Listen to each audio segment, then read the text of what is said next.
ದೇಹದ ಸೌಂದರ್ಯ.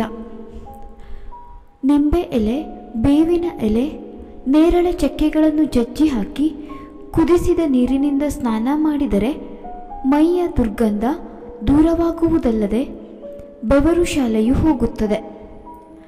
ಸೀತಾಫಲ ಬೀಜವನ್ನು ನುಣ್ಣಗೆ ತಿರುವಿ ತಲೆಗೆ ಹಚ್ಚಿಕೊಂಡು ಸ್ನಾನ ಮಾಡಿದರೆ ಹೇನುಗಳು ಇಲ್ಲವಾಗುತ್ತವೆ. ಮೈಗೆ ಹಚ್ಚುವ ಸಾಬೂನನ್ನು ಉಪಯೋಗಿಸುವಾಗ ಸ್ವಲ್ಪ ತೊಳೆದು ಉಪಯೋಗಿಸಿ. ಕಾರಣ, ಬೇರೆಯವರ ಮೈಯಲ್ಲಿರುವ ಹುರುಕಲು ಕಜ್ಜಿಗಳು ನಮಗೆ ತಗಲಬಾರದು. ಹೆಸರು, ಕಡಲೆ, ಕೆಂಪು ಬೇಳೆಗಳಲ್ಲಿ ಯಾವುದಾದರೂ ಒಂದು ಹಿಟ್ಟನ್ನು ಹಾಲಿನಲ್ಲಿ ಕಲಿಸಿ ಮುಖಕ್ಕೆಲ್ಲ ಲೇಪಿಸಿ 10 ನಿಮಿಷಗಳ ನಂತರ ತಣ್ಣೀರಿನಲ್ಲಿ ತೊಳೆಯಿರಿ. ಬೇಕಿದ್ದರೆ ಅರಿಶಿನ ಮತ್ತು ಶ್ರೀಗಂಧದ ಚೂರ್ಣವನ್ನು ಬೆರೆಸಿಕೊಳ್ಳಿ. ಮೈಯಲ್ಲಿ ಎಲ್ಲಾದರೂ ಬಹಳ ದಿನಗಳಿಂದ ತುರಿಕೆ ಕಜ್ಜಿ ಇದ್ದರೆ ಆ ಸ್ಥಳದಲ್ಲಿ ಚೆನ್ನಾಗಿ ಉಜ್ಜಿ ತೊಳೆದು ತೆಂಗಿನ ಎಣ್ಣೆ ಸವರಿ ಬಿಡಿ. 4 ದಿನ ಹಾಗೆ ಮಾಡಿ ನೋಡಿ. 5ನೆಯ ದಿನ ಅಲ್ಲಿ ತುರಿಕೆ ಇರದು. ಹಲ್ಲು ಹೊಂಬಣ್ಣಕ್ಕೆ ತಿರುಗಿ ಯಾವುದೇ ಟೂತ್ಪೇಸ್ಟ್ ಹಾಕಿ ಉಜ್ಜಿದರೂ ಆ ಬಣ್ಣ ಹೋಗದಿದ್ದರೆ ಭತ್ತದ ಹೊಟ್ಟಿನ ಬೂದಿ, ಉಪ್ಪು ಎರಡನ್ನೂ ಮಿಶ್ರಣ ಮಾಡಿ ಹಲ್ಲನ್ನು ಉಜ್ಜುತ್ತಾ ಬನ್ನಿ. ಸ್ನಾನದ ನೀರಿನಲ್ಲಿ ಯಾವಾಗಲೂ ಕೊಂಚ ಅಡಿಕೆ ಸೋಡಾ ಹಾಕಿಕೊಳ್ಳಿ. ಸ್ನಾನ ಮಾಡಿದ ಬಳಿಕ ಇನ್ನೂ ಹೆಚ್ಚು ಉಲ್ಲಾಸದಿಂದ ಇರುವಿರಿ.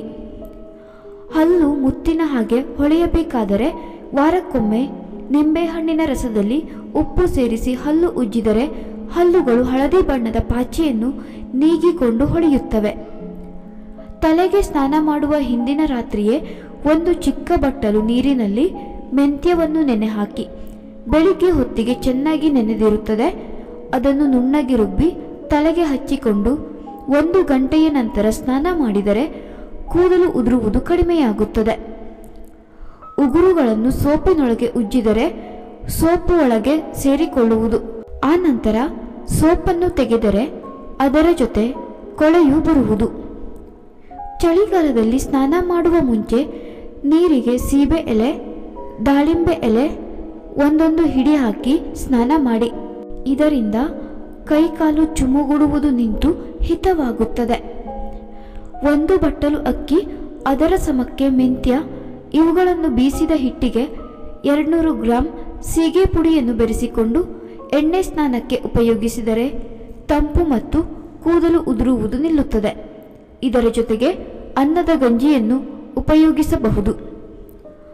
1 ನಿಂಬೆಹಣ್ಣಿನ ರಸಕ್ಕೆ 1 ಟೀ ಚಮಚ ಜೇನುತುಪ್ಪ ಬೆರೆಸಿ ಹುಬ್ಬು ಕಣ್ಣಿನ ರೆಪ್ಪೆಗಳನ್ನು ಬಿಟ್ಟು ಉಳಿದೆಲ್ಲ ಮುಖ ಭಾಗಕ್ಕೂ ಸವರಿ 15 ನಿಮಿಷ ನೆನೆಸಿ ನಂತರ ಉಗುರು ಬೆಚ್ಚಗಿನ ನೀರಿನಲ್ಲಿ ಅಕ್ಕಿ ಹಿಟ್ಟಿನಿಂದ ಮುಖ ತೊಳೆಯಿರಿ.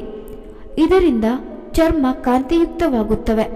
ಹಿಂಡಿದ ನಿಂಬೆ ಸಿಪ್ಪೆಗಳನ್ನು ಹಾಕಿ ನೀರು ಕುದಿಸಿ ಅದರಲ್ಲಿ ಸೀಗೆ ಪುಡಿ ಕಲಸಿಕೊಂಡು ತಲೆಗೆ ಹಾಕಿಕೊಳ್ಳಬಹುದು. ಮುಖದ ಶುಚಿತ್ವಕ್ಕೆ ಹತ್ತಿಯನ್ನು ಬಳಸಿ ಮುಖವನ್ನು 2 ಬಾರಿ ಕ್ಲೀನಿಂಗ್ ಮಿಲ್ಕಿನಿಂದ ಶುಚಿ ಮಾಡಿ. ಮುಖಕ್ಕೆ ಕ್ಲೀನಿಂಗ್ ಮಿಲ್ಕ್ ಹಚ್ಚಿ ವರ್ತುಲಾಕಾರದಲ್ಲಿ ಮತ್ತು ಮೇಲ್ಮುಖವಾಗಿ ಮಸಾಜ್ ಮಾಡಿ.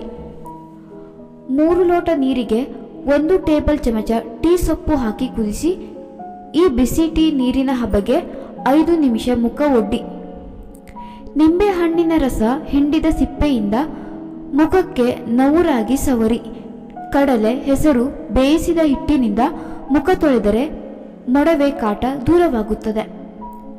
ಶಂಖವನ್ನು ನೀರಿನಲ್ಲಿ ತೇದು ಹಚ್ಚಿದರೆ ಮೊಡವೆಗಳು ಇಲ್ಲವಾಗುತ್ತದೆ. ನೇರಳೆ ಹಣ್ಣಿನ ಬೀಜವನ್ನು ಹಾಲಿನಲ್ಲಿ ಗಂಧದಂತೆ ತೇದು ಮುಖಕ್ಕೆ ಹಚ್ಚುತ್ತಾ ಬಂದರೆ ಮುಖದ ಮೇಲಿನ ಮೊಡವೆ ಕಮ್ಮಿಯಾಗುತ್ತದೆ. ಅಥವಾ ಹಳೆ ಎಳ್ಳು ಹಿಂಡಿಯನ್ನು ಗೋಮೂತ್ರದಲ್ಲಿ ಅರಿದು ಹಚ್ಚಿದರೂ ಸಹ ಗುಣಕಾರಿಯಾಗುತ್ತದೆ.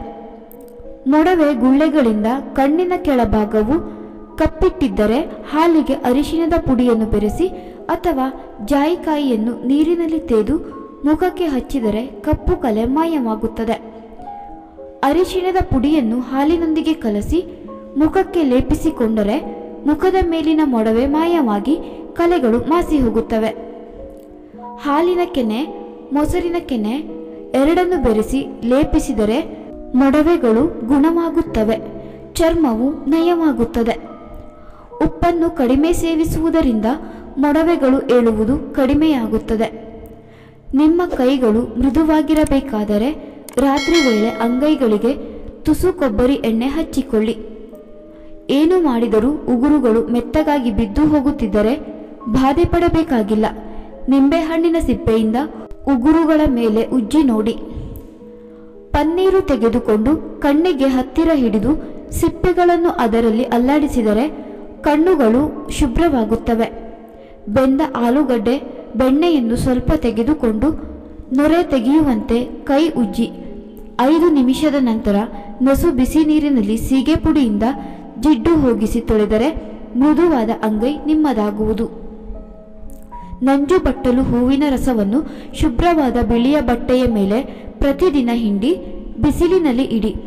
ಹೀಗೆ 8-10 ದಿನಗಳು ಅದೇ ಬಟ್ಟೆಯಲ್ಲಿ ಹಿಂಡಿ ನಂತರ ಬಟ್ಟೆಯಿಂದ ಬತ್ತಿ ಮಾಡಿ ಹರಳೆಣ್ಣೆಯ ದೀಪದಲ್ಲಿ ಉರಿಸಿ ದೀಪಕ್ಕೆ ಯಾವುದಾದರೂ ಪಾತ್ರೆಯನ್ನು ಬೋರಲಾಗಿ ಹಿಡಿದು ದೀಪದ ಉರಿಯಿಂದ ಬರುವ ಕಾಡಿಗೆಯನ್ನು ಸಂಗ್ರಹಿಸಿಡಿ.